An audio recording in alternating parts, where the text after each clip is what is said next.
el porcentaje entre fibras elásticas y de colágeno, la capacidad de generar la tensión arterial. El colágeno justamente es el principal aportador de esa tensión activa. Obviamente que también acá que vamos a tener el músculo liso. ¿Sí? Entonces, ¿cómo definimos tensión? Fíjense acá que tenemos la presión de la sangre como fuerza que se ejerce sobre la pared del vaso. Típica definición de presión.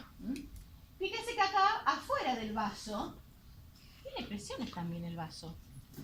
Porque el vaso nosotros lo dibujamos así solito, pero el vaso está metido adentro de un tejido, dentro de un órgano, rodeado de matriz, rodeado de fibra. O sea que tiene por un lado la presión interna de la sangre y por otro lado la presión del resto de los constituyentes de ese tejido u órgano. O sea que tiene presiones internas, presiones externas. ¿Ah?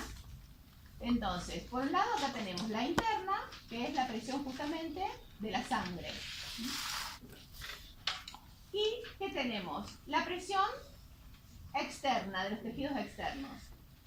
Esa diferencia entre esta presión y esta presión es lo que se denomina presión transmural. Fíjense que esa presión transmural, que es la diferencia entre la interna y la externa, es la que tiende a ¿qué? A distender el vaso.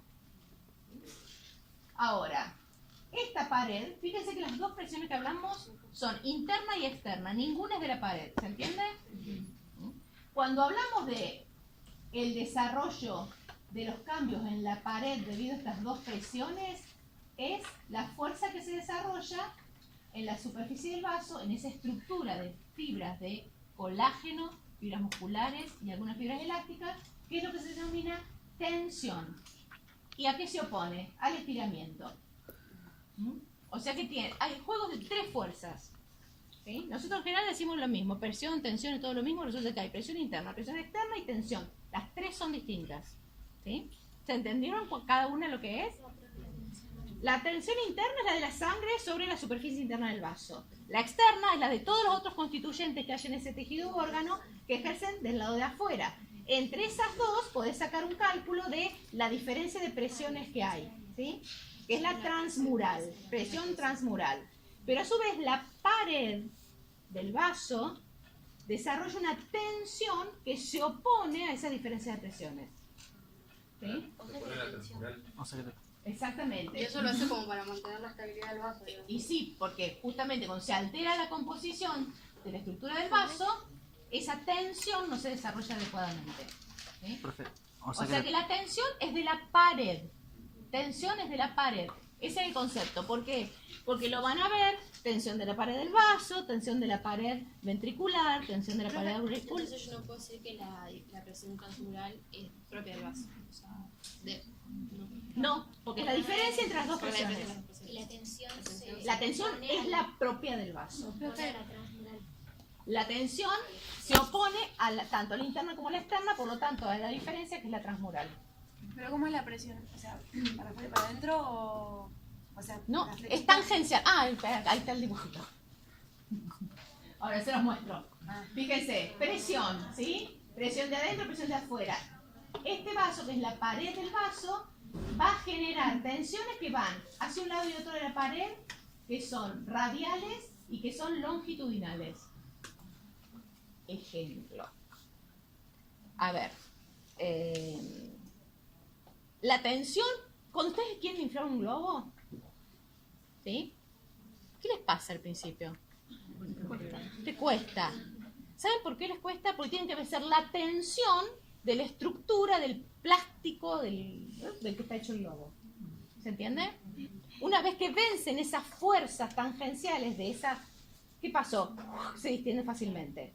Porque la presión que ustedes ejercen al soplar aire adentro venció la tensión y se distiende.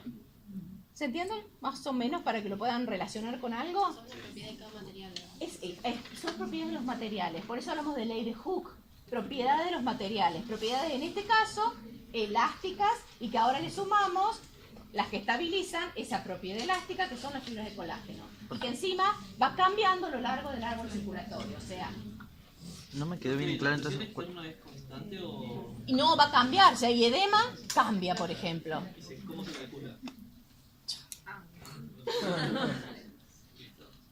Para estos hay algunos que sí se consideran parámetros. ¿Por qué? Porque pueden ser calculados, por ejemplo, en algunas ecografías, en algunas, o sea, se puede sacar el flujo, se puede sacar la distensibilidad, ¿sí? O sea que se convirtieron a medida que fue aumentando los desarrollos tecnológicos, esto que era teórico se fueron convirtiendo en parámetros fisiológicos. Por ejemplo, la distensibilidad vascular ahora se considera un parámetro porque se puede medir por ecografías o resonancias súper especiales. O sea que ya se puede medir la capacidad de distensibilidad de un vaso. Que va a depender de qué, de la tensión o no que desarrolle. ¿Ah? Profe, pero Esperen que no terminamos. Y miren que cada concepto es como... Entonces, tensión. Ustedes conocen el concepto de tensión, por eso nunca podían decir que era lo mismo presión que tensión. Pero siempre lo vuelven y lo dicen. Recuerden, no es lo mismo, ¿sí? Tensión son las fuerzas, es una fuerza también, por eso son flechas, ¿vieron que eran fuerzas? Todas son fuerzas. Por eso es física esto, todas son fuerzas. La fuerza de la sangre sobre la pared, la fuerza de los líquidos que están alrededor del vaso sobre la pared del vaso, ¿sí? La diferencia de esas dos fuerzas es la transmural. Pero a su vez el mismo vaso desarrolla fuerzas longitudinales, radiales y tangenciales. Y eso, de esa fuerza que desarrolla, va a depender de su estructura. Si es la aorta va a ser un tipo de tensión, si es una arteriola va a ser otro tipo de tensión, y si es una vena va a ser otro tipo de tensión que desarrolle. ¿Sí? ¿Se entiende el concepto? ¿Sí? Bien. La ley de Laplace nos explica que a través de su fórmula, ¿de qué depende la tensión? Así como cualquier fórmula nos dice de qué parámetros o de qué variables depende la tensión. Fíjense que aquí tenemos que la tensión depende de la presión transmural, o sea, de la diferencia entre estas dos, interna y externa, y del radio.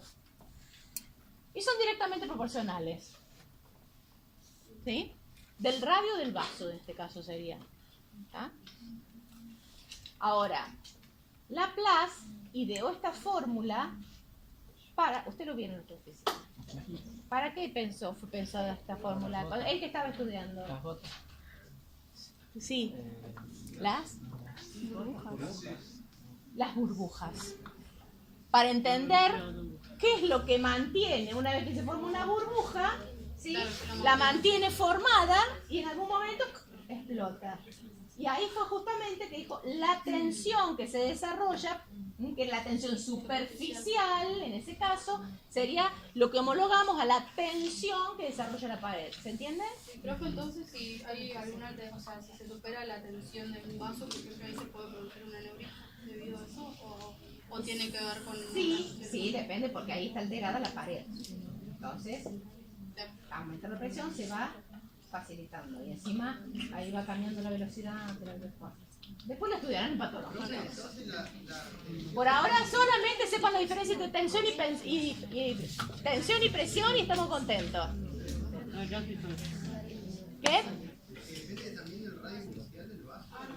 Del radio. Ahora, el radio de ese vaso, en el donde vos estás estudiando.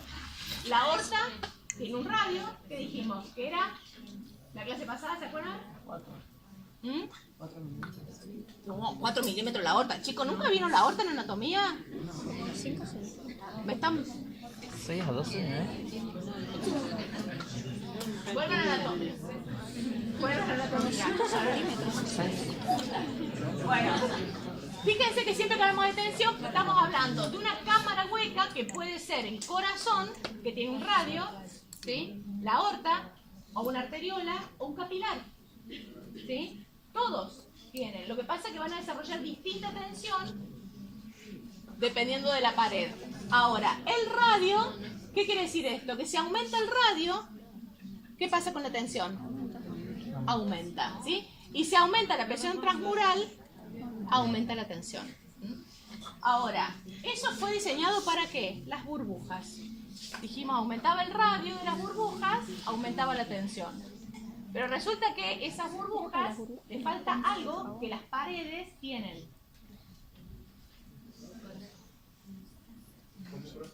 salvo los capilares, que es prácticamente despreciable, todo el resto tiene algo. El corazón. No, pero algo que tiene que ser un parámetro porque podamos meter acá. Sí, el músculo, tiene músculo, va agregando más músculo o menos músculo. El corazón tiene más músculo, la aorta. El espesor. ¿Sí? Entonces esa fórmula de Laplace que fue diseñada para las burbujas, entonces por eso solamente la tensión él describió que se desarrollaba a partir de la presión transmural y de el radio, nosotros cuando la vemos, ¿sí?, le agregamos el espesor. Por eso aparece en el denominador. La tensión que desarrolla una pared, en este caso arteria, corazón, va a depender, por un lado, de la presión transmural, interna menos externa, del radio de ese vaso, por eso para cada vaso va a ser distinto, sobre el espesor de ese vaso. ¿Sí? Eso sería aplicado. Dos espesores. Dos espesores. El espesor multiplicado por 2. Sigue siendo la ley de Laplace. Exactamente. Todo esto era solamente para explicar que hoy no salimos de la onda de pulso arterial. ¿Sí? ¿Se acuerdan que habíamos empezado diciendo todas las cosas que se podían ver? Vimos este ejemplo, que es la onda de presión aórtica, que es la más perfecta, pero fíjense que qué va pasando con esa onda. Va disminuyendo ¿qué? La amplitud. Principalmente va disminuyendo la amplitud. Fíjense que a nivel capilar, dijimos, prácticamente desaparece, el nivel venoso inexistente. ¿Por qué pasa eso? Nuevamente. ¿Qué es lo que cambia ahí? La fibra. A medida que vamos aumentando el recorrido de la aorta a los capilares, lo que va aumentando es la impedancia vascular al flujo. ¿Qué es impedancia? Lo tienen que saber de física. ¿No es el aumento del volumen intercambio? ¿No es la resistencia? Casi un sinónimo de resistencia. Casi un sinónimo de resistencia. Justamente, la impedancia vascular al flujo va aumentando. ¿Por qué? Porque va disminuyendo el radio de cada vaso. ¿Sí? Porque entonces acá consideramos cada vaso, no el área de sección transversal. ¿Se entiende la diferencia? Porque ¿quiénes vinieron en el teórico pasado? Bien. Ya dije. ¿Qué era el área de sección transversal? Es la suma de... ¿Qué era el área de sección transversal? Sí. Claro. Exactamente. Por eso ahí decíamos constante, que el área de todos los capilares sumados es mucho mayor que el área de la aorta. Pero por las dos áreas pasa el mismo volumen minuto cardíaco. O sea, pasan los 5 litros por minuto. ¿Sí? Y eso lo relacionábamos con ¿qué? Con la caída de presión, porque aplicábamos, la caída de la velocidad, porque aplicábamos ¿qué cosa? La ley de continuidad. ¿Se acuerdan? Aumenta el área de sección transversal, disminuye la velocidad de flujo, por lo tanto eso favorece ¿qué cosa? El intercambio a nivel capilar. ¿Sí? Por eso acá les aclaro que cuando hablamos de que aumenta la resistencia, no hablamos del área de sección, porque si no, obvio, no va a aumentar nunca la resistencia, pero si sumamos todos los capilares, es mucho más grande el área, el radio, si sumamos todos los capilares en un radio enorme, de metros cuadrados, comparado con la aorta, decís, no. Pero ahora, ¿qué pasa? Estamos hablando que aumenta la resistencia en cada vaso, que eso sería la impedancia, ¿se entiende? Cuando nos consideramos por separado. ¿Se entiende el...? Claro, por este vaso, exactamente, por esta arteriola le va a costar más fluir que por la aorta, porque el diámetro es menor y eso ejerce impedancia, o sea, resistencia a ese flujo. Por lo tanto, se va deformando y va disminuyendo la amplitud de la onda. Resistencia a la progresión del gasto cardíaco en el árbol circulatorio en función del tiempo. Eso sería la impedancia. Nosotros es un término que vamos a usar muchísimo cuando hablamos de impedancia aórtica. Cuando veamos la clase que viene, vamos a utilizar el término, que es un término muy usado para describir, ¿qué cosa? Sería, la impedancia aórtica es respecto a qué? La resistencia periférica. No. Porque es impedancia de la aorta. O sea, es respecto a qué. Y no le queda mucho. La aorta, ¿ante quién está? Al corazón. ¿Sí? Esta es la impedancia del árbol, de todo el árbol al flujo. Cuando hablamos de impedancia aórtica, sería la oposición a qué? A la eyección. Justamente, para que se realice la eyección, se tiene que vencer la impedancia de la aorta. ¿Sí? Sería la oposición de la aorta a recibir todo ese flujo, que después cuando lo recibe se distiende, fantástico, porque tiene fibra elástica, pero hay que vencerla para poder hacer una adecuada eyección. O sea que siempre nos vamos a referir, cuando nos referimos a flujo, siempre tenemos que ver lo que pasa en la estructura anterior. ¿Sí? La impedancia aórtica es ¿para qué? Para la eyección. ¿Sí? Es lo que se opone a la eyección, pues estamos hablando de la aorta. Acá hablamos de la impedancia de todo el árbol en función de todo el gasto cardíaco que lo está distribuyendo. Profe, pero Sí. ¿cuál es la diferencia entre impedancia y resistencia? Porque no sabe, o sea, ¿por qué no se dice la misma palabra? ¿Por qué? Porque el uso de la palabra resistencia se utiliza particularmente para los vasos de resistencia. De la resistencia. Y ustedes ya saben que son los vasos de resistencia. ¿Cuáles son los vasos de resistencia? Los arteriolas. Arteriolas. Ah, Los capilares ¿Sí? no ofrecen Por eso se resistencia. guarda como ese concepto de resistencia para los vasos que tienen la capacidad de regular la resistencia. Los otros en realidad lo único que hacen es que por su radio se les cae más dificultoso fluir al gasto cardíaco. En cambio los vasos de resistencia te modifican el flujo. ¿Se entiende? Por eso lo puedes usar como sinónimo, pero cuando hablas de impedancia estás hablando de oposición al flujo, cuando hablas de resistencia estás hablando de que podés modificar el flujo al cambiar la resistencia, porque tiene la capacidad de cambiar el diámetro de ese vaso. Eso es regulado. Hasta ahora fluye, hasta ahora es una reacción, ¿se entiende? Fibra elástica se distiende, vuelve a su lugar, sigue fluyendo, se le opone la misma pared al flujo. No hay nada regulado por ahora. ¿Está? Bien, entonces, factores determinantes de la presión de pulso, porque todo esto era porque aparecía presión de pulso, ¿se acuerdan? En la primera diapositiva. Ahora, presión de pulso ya sabemos lo que es, o presión diferencial, la sistólica menos diastólica, es lo que nos habla de la amplitud de esa onda de pulso arterial. Entonces, esta amplitud, esta presión diferencial, ¿de qué va a depender? Por un lado vimos de la distensibilidad arterial, y por otro lado del volumen sistólico, o sea, de cuánto volumen recibe el árbol arterial, que es lo que hace que se distienda y que después entonces el árbol ofrezca oposición y desarrolle tensión. ¿Me siguen? Sí. Es como hay que hacerlo, es como un adiestramiento. Así como que... Bien, entonces, estos son los determinantes. ¿Por qué decimos determinantes? En cardiovascular usamos mucho la palabra determinantes. ¿Por qué? Porque quiere decir que si cambia el volumen sistólico, si cambia la distensibilidad, cambia la presión diferencial. Eso no quiere decir que la estén regulando, ¿se entiende? Cambia el volumen sistólico porque tomaste 5 litros de agua juntos, aumentó el volumen de sangre, aumentó el volumen sistólico. No estás regulando la presión diferencial, sino que un cambio en ese volumen te cambia. A eso le llamamos determinantes. Que sí o sí, si hay un cambio ahí, produce un cambio inmediato en la presión diferencial. Entonces, presión de pulso, más allá que la fórmula de cálculo, fórmula de trabajo, expresión sistólica, expresión diastólica, fórmula de trabajo, quiere decir, así saco un número. ¿Se entiende? Cuando hablamos de los factores determinantes, también los podemos transformar en una fórmula. Fíjense que va a depender del volumen sistólico sobre la distensibilidad arterial.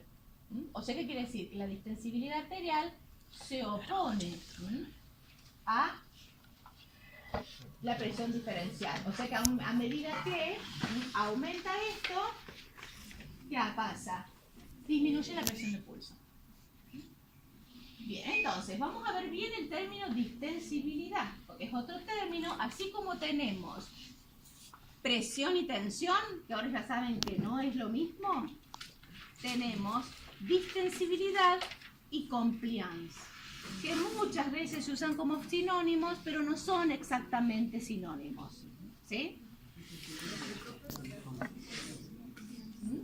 Entonces, vamos a desarrollar un poquito esta palabra distensibilidad, que dijimos que, ¿se acuerdan? Ya hablábamos de que la aorta recibe el volumen minuto, se distiende y puede recuperar su diámetro gracias a la cantidad de fibras elásticas.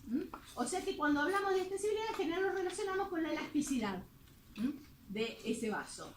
O sea que tiene capacidad de acomodarse y adaptarse a los volúmenes que le son transmitidos por el ventrículo. Es el típico, o sea, cuando hablan de distensibilidad piensen en la aorta. Es distensible, ¿sí? Se distiende y vuelve por las fibras elásticas a su tamaño. Y dijimos que es un parámetro. ¿Por qué? Porque se puede medir ahora. Y que va a estimar la respuesta de la pared arterial a la variación de presión y así poder saber el estado fisiológico de esa arteria. Ahora, cuando hablamos de distensibilidad, fíjense que acá que tenemos. Cuando aumenta el volumen sistólico, aumenta la presión de pulso. ¿Sí? O sea, más volumen sistólico, mayor presión diferencial. Y sí, porque esa eyección me va a llevar a más arriba, por ejemplo, la presión sistólica. Entonces aumenta la presión diferencial. Ahora, si aumenta la distensibilidad, fíjense qué pasa con la presión de pulso. Disminuye. O sea, ¿qué quiere decir? Que esa amplitud va a ser menor. ¿Sí? Que la presión diferencial entre la sistólica y la diastólica va a ser menor. ¿Y eso se va a transmitir en un pulso débil? Por ejemplo. Porque la onda, que es lo que nosotros lo que estamos palpando justamente es esa onda. Si es más chica y más débil, vos la podés palpar. ¿Profe, ¿y eso por qué? ¿Porque se distiende demasiado la arteria? Sí, porque por ejemplo perdió fibras elásticas. Entonces no puede volver, se distiende y quedó ahí. Y entonces al llegar el flujo no puede responder generando la onda. ¿Se entiende? La onda se genera porque hay fibras elásticas que hacen que vuelva. Bien. Ahora dijimos que distensibilidad es como esa capacidad de recibir todo el volumen y retomar su forma gracias a las fibras elásticas. Pero que no es exactamente lo mismo que capacitancia o compliance. Fíjense que capacitancia o compliance se define como ¿qué? Como la diferencia de volumen sobre la diferencia de presión, que no es lo mismo que volumen sobre presión. Ya dijimos, cuando dice diferencia no estamos hablando de valores absolutos, hablamos de la diferencia, de un gradiente. O sea que, fíjense que tenemos acá, presión transmural que se desarrolla, o sea la presión entre el interior y el exterior de esa pared de ese vaso. Y acá el volumen relativo que va recibiendo, en porcentaje. Fíjense que esto representa la vena cava. ¿Qué está representado acá? Que a medida que...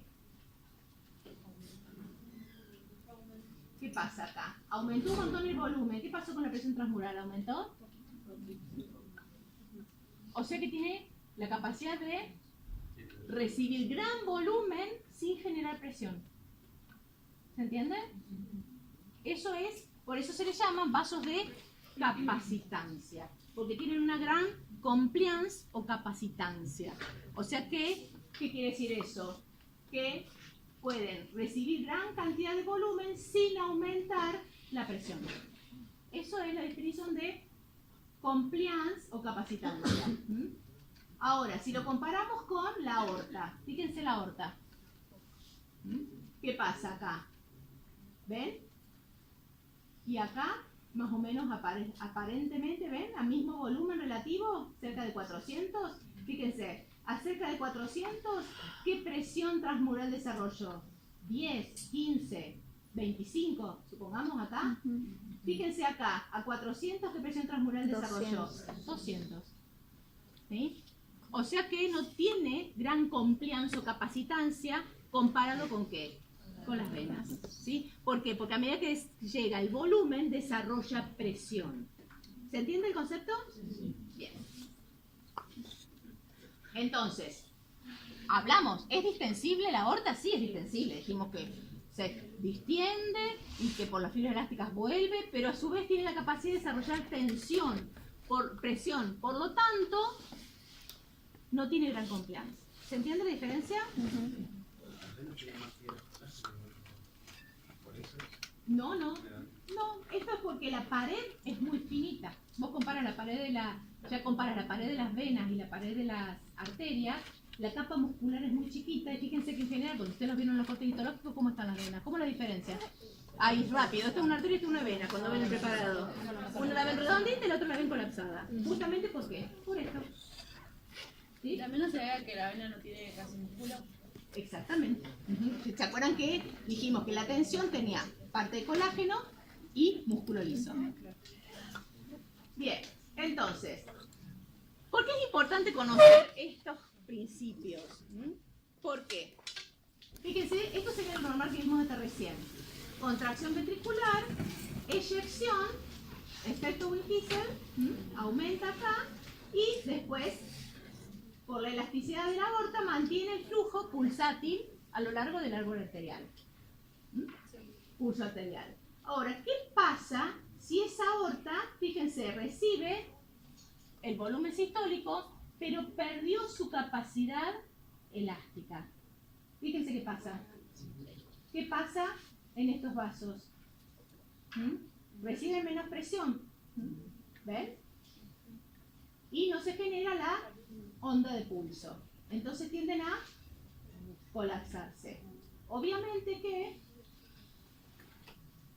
eso es generado por la rigidez. Por eso hablamos de que cuando hay rigidez es que se van perdiendo las fibras elásticas y se van reemplazando por fibras de colágeno, que desarrollan más tensión ante la diferencia de presión transmural. Y eso se va dando fisiológicamente a medida que transcurren los años. O sea, en la vejez, naturalmente, normalmente, esas fibras elásticas son reemplazadas por fibras de colágeno en los vasos elásticos. ¿Sí? Por lo tanto, el corazón, ahí viene la palabra, tiene que vencer la impedancia de esa aorta, que ahora es mayor. ¿Se entiende? Porque está más dura, no se distiende. Entonces, ese corazón tiene que subir su presión sistólica de contracción para poder volcar todo el volumen sistólico. ¿Se entiende el concepto? Por lo tanto, si tenemos rigidez, la consecuencia la vamos a ver para atrás, ya que ese músculo cardíaco va a tener que desarrollar más tensión parietal durante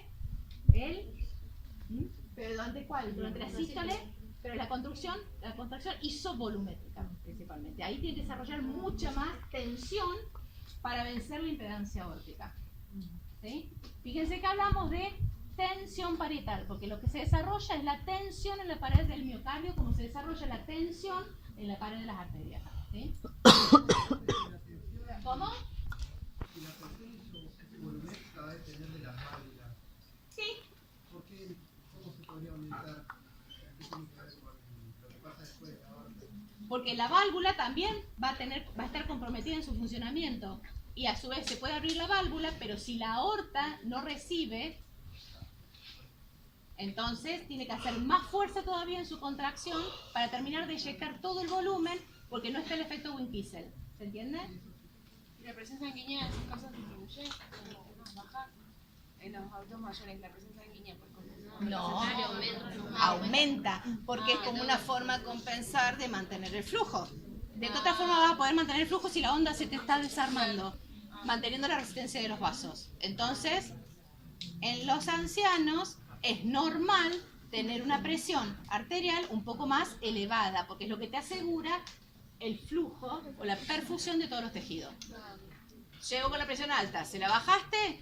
Te hizo un evento isquémico, se te murió, muerte cerebral. O sea, ¿sí? Por eso son importantes estos fundamentos. ¿Sí? Bien, importancia fisiológica de la onda.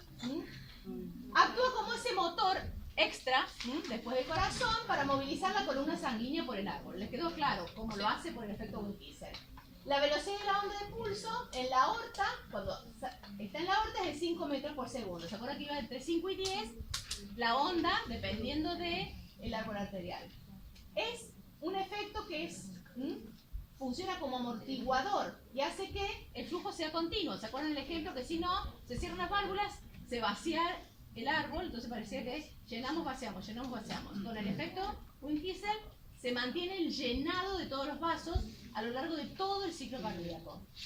Garantiza que la presión no llegue a cero, justamente, y evita que los vasos bajen por debajo, la presión de los vasos baje por debajo de la presión crítica de cierre. Por lo tanto, ayuda a mantenerlos distendidos. Y obviamente que ahorra energía del sistema. Que tiene, me hiciste acordar cuando les hablaba de energía potencial, porque en el fondo mantiene la energía potencial y asegura que todo el resto del sistema gaste menos energía en mantener la onda de pulso. Entonces, tenemos la presión PP, que era presión diferencial o presión de pulso, componente pulsátil. El valor normal, que es la presión, diferencia, ¿se acuerdan? Sistólica diastólica, 40 milímetros de mercurio. Fíjense que acá, en esta región, aorta y arterias de mayor calibre, hablamos de ese componente elástico de las arterias que desfilan el componente pulsátil o presión de pulso. Ahora, cuando bajamos en el árbol circulatorio, aparecen las arterias musculares, ¿sí? Que son las que conocemos como arteriolas, más capa de músculo. Y ahí entonces aparece el otro componente de este sistema, que es la presión arterial media, que también la podíamos calcular por una fórmula de trabajo, pero tenemos que entender el concepto de qué es la presión arterial media, ¿se entiende? ¿Por qué le decimos que es el componente estable? Porque eso no me acuerdo quién dijo que también se le llama presión de perfusión. ¿Se acuerdan? ¿Vieron que cuando se grafica, los otros eran pulsátil, ¿se acuerdan? Hasta la arteriola, y la presión arterial media era una línea sin pulso, ¿sí? Porque sería como en la presión a la que se asegura la perfusión de todos los tejidos. Fíjense que el mínimo es 60 milímetros de mercurio, de esa presión arterial media. En realidad es alrededor de 90, pero si baja de 60, vamos a tener problemas en asegurar la perfusión de esos capilares que vimos al principio del teórico, ¿sí? Porque no se va a poder mantener la presión de perfusión. ¿Sí? La PAM sí, porque como presión de perfusión sí. La sistólica y la diastólica pueden cambiar, depende bastante en algunos casos. Bien, entonces, así como vimos determinantes de la presión diferencial, vamos a ver cuáles son los dos determinantes principales de la presión arterial media. Gasto cardíaco o volumen minuto cardíaco, lo vamos a ver en la clase que viene cuando veamos corazón. Ahora vamos a hablar un poquito de la resistencia periférica, que es el otro determinante. Cuando hablamos de determinante, ¿qué dijimos? Que si cambia alguno de ellos, cambia la presión arterial media. O sea que si cambia el gasto cardíaco o cambia la resistencia periférica, va a cambiar la presión arterial media. ¿Y la relación cuál es? Gasto cardíaco por resistencia periférica. Porque estamos aplicando, ¿qué cosa? Lo que vimos en la primera diapositiva. La ley de Ohm. Fíjense que estamos hablando de un flujo, de una presión y de una resistencia. O sea que en realidad lo que estamos hablando es dando vuelta, ¿sí? ¿Qué cosa? En cambio de decir flujo, diferencia de presión sobre resistencia, ¿qué decimos? La diferencia de presión es que va a ser igual al flujo por la resistencia. ¿Sí? Bien. Ahora, lo llamamos con sus parámetros del sistema cardiovascular. Gasto cardíaco, volumen minuto cardíaco y resistencia periférica total. O sea, la resistencia periférica que se opone al flujo de sangre a través de ese árbol circulatorio. Bien. Importancia, ¿qué hora es, chicos? ¿Las dos? Bueno, dos cositas de la resistencia y terminamos el clase. Entonces, ¿cuál es la importancia de la resistencia? ¿Qué dijimos? Si acá tenemos un flujo que es de 4 litros por minuto, estos 4 vasos, fíjense, tienen la misma resistencia. De este vaso, al disminuir su calibre, aumenta la resistencia en estos vasos. Y fíjense que el flujo se divide en cada uno. Ley de continuidad, en el fondo. Pero fíjense que si este vaso está regulado y aumenta la resistencia, el flujo va a disminuir hacia adelante. Cerraste la canilla, ¿se entiende? Disminuye hacia adelante. Ahora, es un circuito cerrado. El volumen minuto cardíaco se tiene que repartir en los otros, ¿se entiende? Por eso aumenta un cuarto en el resto de los vasos. O sea que también esa resistencia colabora con la redistribución del flujo dependiendo de las situaciones y de las necesidades de cada órgano, ¿sí? Esa es otra de las funciones de la resistencia, y que la resistencia pueda ser regulada favorece ese concepto, ¿sí? Entonces, acá que tenemos, Y eso sería lo que hacen los esfínteres precapilares, ¿no? sí, para el flujo en los capilares. Si hablamos de las arteriolas más grandes, los hacen, modifican el flujo. Ahora viene. Lleguemos a tercera positiva, así que cierre el concepto. Bien. Entonces, acá que tenemos la diferencia de presión como la columna que genera el flujo, y en cada uno, fíjense, acá hay disminución del radio, o sea, aumento de la resistencia. Acá no hay cambio. Fíjense que el flujo es mucho mayor, obviamente, donde no hubo cambio en la resistencia. O sea que cuando hay resistencia vamos a tener una consecuencia hacia adelante de esa resistencia, de esa disminución del diámetro, que es la disminución del flujo. Como bien dijiste vos, cerrás el esfínter precapilar y no se irriga el lecho. Esa es una de las consecuencias. Entonces, acá que tenemos lo que vimos recién, arterias elásticas redistribuyen en los vasos o arteriolas de resistencia, que son arteriolas con una gran capa de músculo liso, que van a irrigar la red capilar. Ahora, otra cosa que hay que tener en cuenta es esto, también de física. La disposición del sistema arterial. Fíjense que tenemos aorta, grandes arterias, pequeñas arterias, arteriolas capilares. Y acá empiezan las venas. Y acá que tenemos el sistema pulmonar. Este sistema y este sistema están en serie. ¿Sí? ¿Se entiende? ¿Qué quiere decir? Que sus resistencias se suman. Por lo tanto, si acá hay algún problema en la resistencia, se va a trasladar ese problema al sistémico. ¿Se entiende? Porque sus circuitos están en serie, sus resistencias están en serie. En cambio, cuando vemos la circulación sistémica sola, ¿qué tenemos? Que del vaso principal se van abriendo las circulaciones específicas en paralelo. Y cada una de ellas va a tener regulación de las arteriolas que regulan su flujo. Por lo tanto, va a pasar algo parecido a lo que vimos, a lo que vimos acá. Si esto es el corazón, esto es el pulmón, esto es el hígado, este es el intestino, este es el riñón, puedo cambiar la circulación que va al intestino, ¿sí?, sin modificar mayormente la que va al resto de los órganos. Si estuvieran en serie, ¿qué pasa? Reduzco el flujo del intestino y después el riñón, ya está, murió el riñón, no le llevó nada, ¿se entiende? O sea, la disposición en paralelo permite esa regulación específica del flujo hacia cada órgano. ¿Solo tiene regulación a nivel local? No. Hay sistémicos y locales. Bien, entonces, esa es la disposición justamente en paralelo.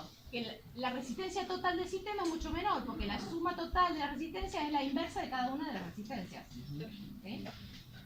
Bien, ahora, vieron que en el árbol que teníamos pulsátil y cae justamente en las arteriolas y en los capilares. ¿Sí? Que decimos, pero ¿cómo? ¿Sí? Cae ahí. Fíjense, nosotros decimos, hablábamos recién del flujo, se produce una vasoconstricción. ¿Qué pasa con el flujo hacia anterior? Disminuye. Piensen siempre, el esfínter precapilar lo cierro, disminuye para el flujo, disminuye para anterior, anterior. Ahora, hacia atrás, ¿qué pasa? ¿Qué aumenta? La presión. Presión aumenta. ¿Se entiende? O sea que son efectos distintos. Cuando decimos un vaso aumenta su resistencia, tenemos efectos distintos. Antes de ese vaso y después de ese vaso. Antes de ese vaso, el caudal es el mismo, el flujo es el mismo. Entonces, al no poder pasar, aumenta la presión. Del otro lado, recibe mucho menos caudal. Por lo tanto, la presión era relacionada directamente con ese flujo. La presión hidrostática en ese vaso. Por lo tanto, cae la presión. ¿Se entiende? Porque si no lo tienen en cuenta eso, después empiezan a decir, aumentó la resistencia y lo dicen todo al revés. Piensen en eso, que pasa una cosa por detrás de ese cambio de resistencia y otra cosa por delante. ¿Sí? Las dos son consecuencias del aumento de la resistencia. Bien, bueno, seguimos la clase que viene.